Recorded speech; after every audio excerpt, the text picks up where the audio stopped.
High, welcome to this video.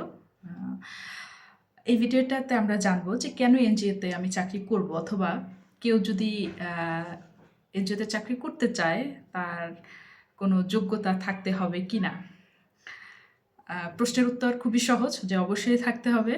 এবং আমি যেটা একদম প্রথমে বলবো যে আসলে এনজিওতে কাজ করার জন্য আপনার ভিতরে একটা সেবামূলক মন মানসিকতা থাকতে হবে। এবং এই বিষয়টা আসলে কেউ কাউকে শিখিয়ে দিতে পারে না। এই বিষয়টা একটা ব্যক্তির মধ্য থেকে আসতে হয়, যে কেউ যদি বিপদে পড়ে তাকে ইনস্ট্যান্ট গিয়ে সহযোগিতার হাত বাড়ানো। হতে পারে আপনার এটা পার্সোনাল লাইফে অর ফ্যামিলি লাইফে অর ফ্রেন্ড সার্কেলের মাধ্যমে। এই মন মানসিকতা যদি আপনার মধ্যে থাকে, মানে this is the main thing I think. তারপরে আরেকটা ব্যাপার হতে পারে যে এনজিও সেক্টরে আসলে কাজ পাওয়ার ব্যাপারটা, মানে কেরিয়ার গড়ার ব্যাপারটা মোটামুটি সুযোগ আছে, কিন্তু অ্যাট দ্য সেম টাইম কাজ পাওয়াটা, মানে চাকরি জব পাওয়াটা কিন্তু একটু কম্পিটিটিভও বটে। স্টিল এই কম্পিটিশনের মধ্যেও কিন্তু আপনি সামনের দিকে এগিয়ে থাকতে পারবেন, কিন্তু এই জন্যে আপনাকে কিছু সফট স্কিলস আপনার মধ্যে নিয়ে আসতে হবে। এবার সফট স্কিলসগুলোর মধ্যে যদি আমি প্রথমেই বলি, তাহলে বলবো যে আপনার মধ্যে একটা লিডারশিপ স্কিলস থাকতে হবে। লিডারশিপ স্কিল কীরকম? যে কোনো একটা ক্রাইসিস মোমেন্টে লিডিং পার্ট যে নেওয়া, তার মানেই না যে অল টাইম আপনাকে বস ভাবতে হবে। এটা ওই ধরনের লিডারশিপের কথা বলছি না, এটা আমি মূলত বলছি সেবামূলক লিডারশিপ। সেই লিডারশিপ স্কিলটা আসলে এনজিও সেক্টরে খুবই দরকার।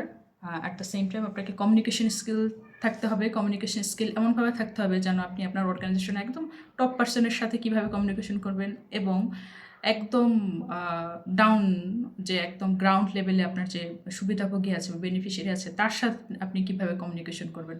সো এই বোথ কমিউনিকেশন কিন্তু একই বিষয় হলেও টু ওয়েস আপনাকে করতে হবে। তাহলে সেই কমিউনিকেশন স্কিলস আপনার মধ্যে ডেভেলপ করতে হবে, যে কোন জায়গায় কীভাবে কোন কথাটা আপনাকে বলতে হবে। At the same time third যদি বলি, আপনাকে হার্ডওয়ার্কিং হতে হবে।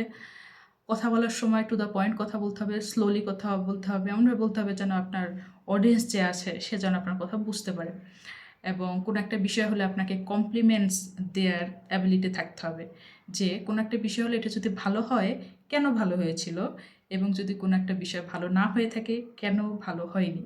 মানে এই কমপ্লিমেন্টিভ যে চিন্তা ভাবনাটা করার জায়গাটা এইভাবে আপনার থাকতে হবে।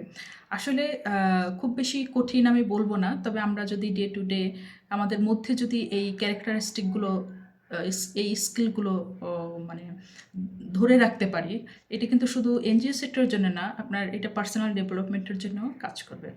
তো আজকে এই পর্যন্ত। যদি ভালো লেগে থাকে লাইক করবেন, আর যদি আপনাদের কোনো জানার বিষয় থাকে কমেন্ট বক্সে কমেন্ট করে দেবেন। Thank you very much. Bye bye.